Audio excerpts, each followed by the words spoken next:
Hello friends, कैसे हैं आप लोग। वेलकम टू माय चैनल अक्षर क्विल।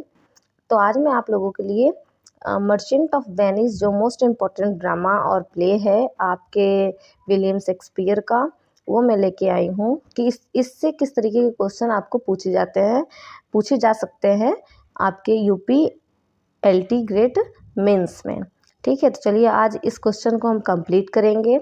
और इसके पहले मैंने 2-3 ड्रामा के क्वेश्चन कंप्लीट करा दिए हैं और आपकी पोएट्री के कंप्लीट कराए हैं मैंने क्वेश्चन। तो आप लोग वीडियो में जाके, चैनल पे जाके उस वीडियो को देख लीजिएगा। अगर आपको वीडियो पसंद आएगी तो आप चैनल से जुड़ जाइएगा। आगे मैं आप लोगों के लिए और भी वीडियो, ये तो सेशन में कंप्लीट कराऊंगी जो आपके एलटी ग्रेड मेंस का कंप्लीट सिलेबस है।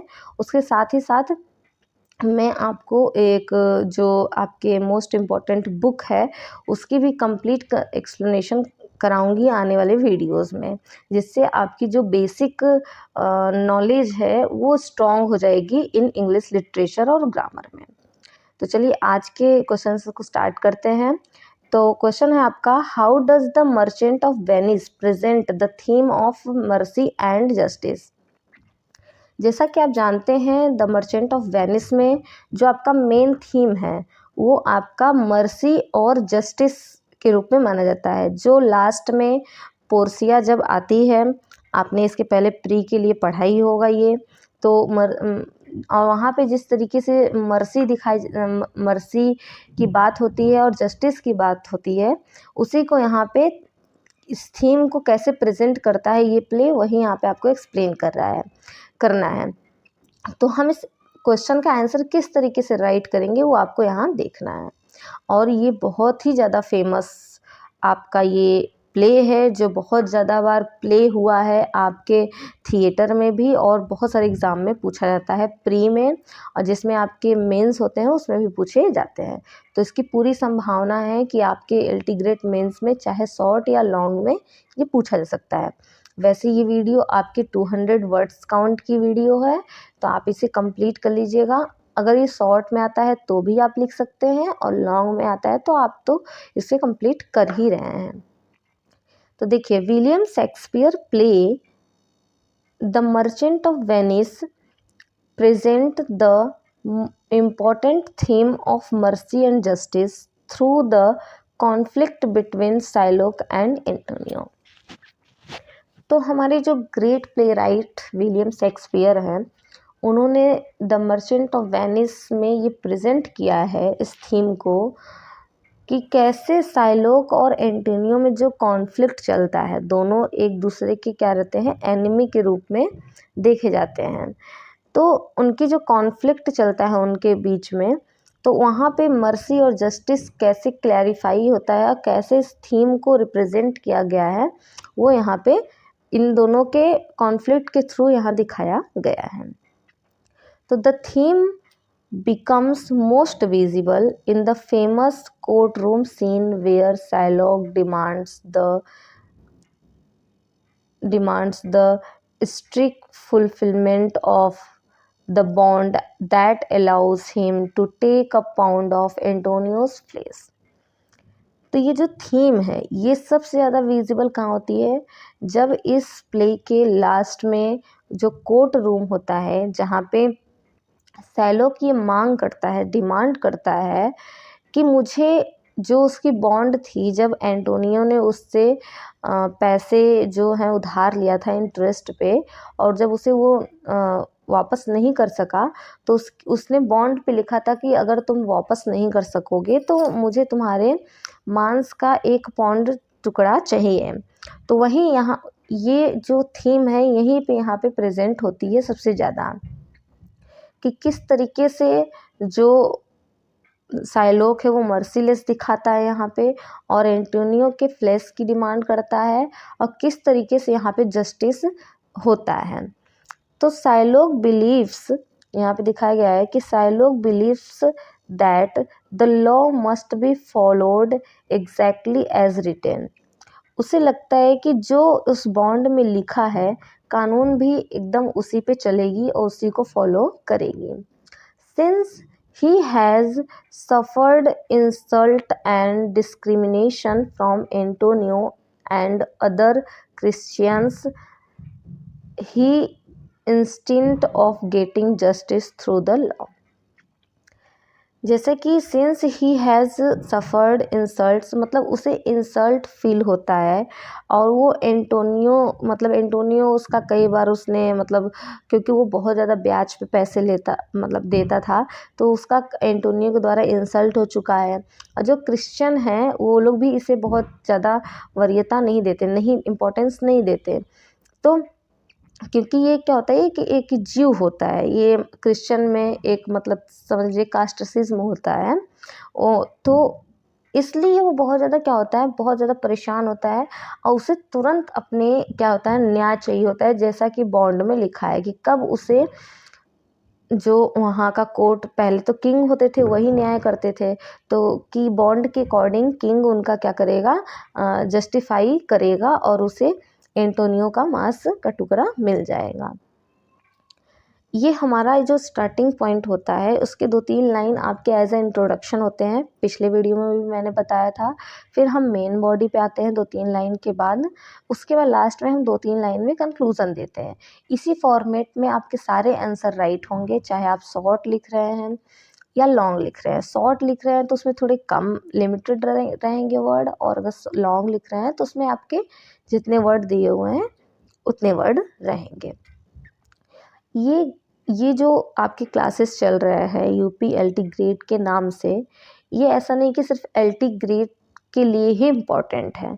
हालांकि एलटी ग्रेड के सारे सिलेबस यहाँ पे कंप्लीट कराए जाएंगे, बट इसमें जो फेमस प्ले और पोएम और जो आपके नॉवेल हैं, ये आपके अदर एग्ज़ाम जिसमें अभी मेंस होना है, जैसे एमआरएस का और एडब्ल्यूएस का, और भी बहुत सारे जिसमें टायर 2 एग्ज़ाम होने हैं और लिटरेचर पूछा जाता है, वहाँ के लिए भी आपके लिए ये बहुत ज़्यादा इम्पोर्टेंट है। बस ये है कि उसमें वर्ड काउंट नहीं दिया हुआ है, और एलटी ग्रेड में आपके वर्ड काउंट दिया हुआ है कि कितना आपको लिखना है। तो आप और भी एग्ज़ाम्स के लिए यहाँ से प्रिपेयर कर सकते हैं, और भी आपके एग्ज़ाम की तैयारी इन लिटरेचर में हो जाएगी यहाँ से, ठीक है।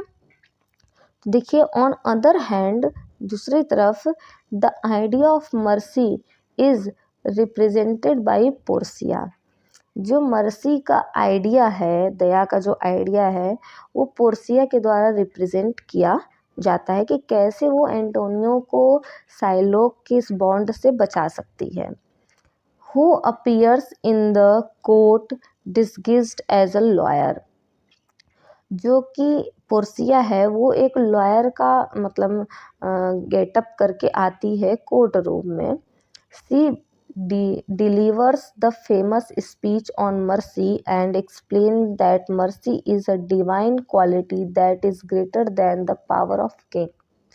वो यहाँ पे एक बहुत ज़्यादा फेमस स्पीच देती है मर्सी पे, और कहती है कि जो मर्सी है वो एक बहुत ज़्यादा दैवीय गुण है, डिवाइन क्वालिटी है, जो किसी भी राजा के पावर से बहुत ज़्यादा इम्पोर्टेंट और जो बहुत ज़्यादा बड़ी है। अकॉर्डिंग टू हर, उसके अकॉर्डिंग मतलब according to her, mercy blesses both the person who gives it and the one who receive it. वो कहती है कि मर्सी जो होता है दोनों को ब्लेस करता है, जो दूसरे पे दया दिखाता है उसके लिए भी वो ज़्यादा ब्लेसिंगफुल है, और जो दया करता है, जिस पे दया दिखाई जाती है, जो दया करता है, मर्सी दिखाता है, और मर्सी रिसीव करने वाले दोनों के लिए ही क्या होता है, ब्लेस्ड होता है। Through her intelligence and clever interpretation of the law, Portia save Antonio and prevent Shylock from taking the pound of flesh. अब वो अपने जो उसकी बुद्धिमत्ता रहती है, अपने स्पीच से और इंटेलिजेंस से, क्लेवरनेस से क्या करती है, एंटोनियो को साइलोक के बॉन्ड से बचा लेती है, और टेकिंग द पाउंड ऑफ, और ये वो ऐसा कहती है कि साइलोक को ही मतलब एक तरीके से उसमें वो उलझा देती है कि उसे ही अब वो जो फ्लेश ऑफ पाउंड है उसको देना पड़ सकता है। तो आप जैसे यहाँ पे वो 1-2 लाइन और ऐड हो सकता था, यहाँ पे ऐड नहीं है कि वर्ड काउंट ज़्यादा हो जाएंगे, जो मेन है वही यहाँ पे आपको लिखा गया है। तो इसमें आप ये दिखा सकते हैं कि जो मतलब जो पोर्सिया होती है वो ये रखती है कि बॉन्ड में ये लिखा होता है कि हम उस जो साइलोक है उसे फ्लेश का 1 पॉइंट चाहिए, बट उसमें ये कहीं नहीं लिखा रहता है कि उसमें ब्लड होनी चाहिए या नहीं ब्लड होनी चाहिए। तो पोर्सिया अपने इंटेलिजेंस और क्लेवरनेस से यही वहाँ पे क्लू निकालती है कि इसमें ये कहीं नहीं लिखा है कि विथ ब्लड या विदाउट ब्लड। तो कहती है कि ठीक है, एंटोनियो अपना फ्लेश जो है वो देने को तैयार है, बट विदाउट जो है तुम निकाल लो उसका मांस, लेकिन उसमें से खून नहीं बहना चाहिए, विदाउट ब्लड होना चाहिए। तो ये तो पॉसिबल नहीं है कि अगर किसी का मांस निकाला जाए वो विदाउट ब्लड हो, और ये ऐसा कहीं किसी बॉन्ड में लिखा भी नहीं था। तो यहाँ पे ही साइलोक क्या होता है, अपने बॉन्ड में फंस जाता है और फिर कहती है कि अगर ऐसा नहीं हुआ, पोर्सिया ये रखती है बात कि ऐसा नहीं हुआ तो साइलोक को सज़ा मिलेगी और किंग उसे डेथ की या मतलब इस तरीके की सज़ा कि उसे ये चीज़ देना पड़ेगा, फ्लेश सुनाएगा। तो इस तरीके से क्या करती है वो एंटोनियो की जान बचा लेती है। और यहाँ पे क्या होता है, फिर जस्टिस यहाँ पे दिखता है, किंग जो होता है वो एंटोनियो को छोड़ देता है, साइलोक को मतलब एक तरीके से एडवाइस दे के, और यहाँ पे मर्सी दया की भावना दिख जाती है जो पोर्सिया यहाँ पे एक्सप्लेन करती है। इस तरीके से यहाँ इस कोर्ट रूम में मर्सी और जस्टिस का थीम यहाँ पे रिप्रेजेंट किया गया है। अब हम लास्ट लाइन में आएंगे, लास्ट पैराग्राफ पे। Through this dramatic scene Shakespeare shows that justice without mercy can become cruel and harsh. यहाँ मतलब ये तरीके से कंक्लूजन है कि शेक्सपियर जो है इस ड्रामा, इस सीन के थ्रू दिखाते हैं कि कोई भी जस्टिस विदाउट जो मर्सी होती है वो बहुत ज़्यादा हार्श और क्रूएल होती है। हमें कोई भी जस्टिस जो करना चाहिए वो विथ मर्सी के साथ करना चाहिए। अगर किसी का कोई गलती है, गुनाह है, तो उसे मतलब जस्टिस करते समय हमें मर्सी अपने माइंड में रखनी चाहिए कि वो सही है गलत है, ये चीज़ों को ध्यान में रखना चाहिए, ना कि सिर्फ पेपर पे लिखे हुए चीज़ों पे डायरेक्ट अपना एक्शन करना चाहिए। फिर एट द सेम टाइम, उसी time he suggests that mercy brings humanity, forgiveness and harmony into society. Suggest करते हैं हमारे शेक्सपियर कि मर्सी क्या है, एक ह्यूमैनिटी लाती है, दया की भावना ह्यूमैनिटी लाती है, फॉरगिवनेस मतलब किसी को माफ़ करने की भावना लाती है, और जो सोसाइटी है उसमें क्या करती है, बैलेंस बना के रखती है। 10 तो ये इस तरीके से यहाँ से भी कंक्लूज़न मान सकते हैं, नहीं तो हम यहाँ से भी कंक्लूज़न एक लाइन की मान सकते हैं यहाँ से कि thus the merchant of Venice teaches, हमें सिखाता है the moral lesson that true justice should always be balanced with mercy and compassion। कि ये जो ड्रामा, ये जो प्ले है हमें दिखाता है कि जो सच्ची जस्टिस, सच्चा न्याय है, वो दोनों का कॉम्बिनेशन होना चाहिए, दोनों बैलेंस होना चाहिए, मर्सी के साथ और कंपैशन के साथ बैलेंस करके हमें किसी चीज़ का भी जस्टिस करना चाहिए।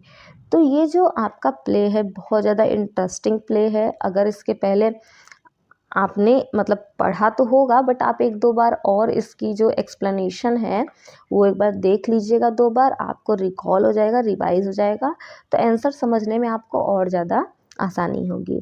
मुझे जितनी नॉलेज थी, जितना वो था, मैंने आपको सब एक्सप्लेन करने की पूरी कोशिश की है। मैं उम्मीद करती हूँ आपको ये वीडियो, ये लेक्चर समझ में आया होगा। अगर आपको वीडियो पसंद आती है, आपको लगता है कि इम्पोर्टेंट है और आपके exam of point of view से मैं आपको यहाँ पे तैयारी करा रही हूँ, तो आपको अगर वीडियो पसंद आए तो आप लाइक करें, ज़्यादा से ज़्यादा शेयर करें अपने फ्रेंड सर्कल में, दोस्तों में। अगर वो LT ग्रेड की तैयारी कर रहे हैं या किसी और एग्ज़ाम की तैयारी कर रहे हैं इन इंग्लिश से, तो उसमें भी उनके लिए बहुत ज़्यादा इम्पॉर्टेंट है, जिसमें आपके मेंस के एग्ज़ाम होने हैं। और मैंने अपने चैनल पे MCQs भी करा रखे हैं, अगर किसी और के टीजीटी पीजीटी के एग्ज़ाम है तो एमसीक्यूज़ वहाँ से आप जाके कर सकते हैं और उन्हें शेयर कर सकते हैं।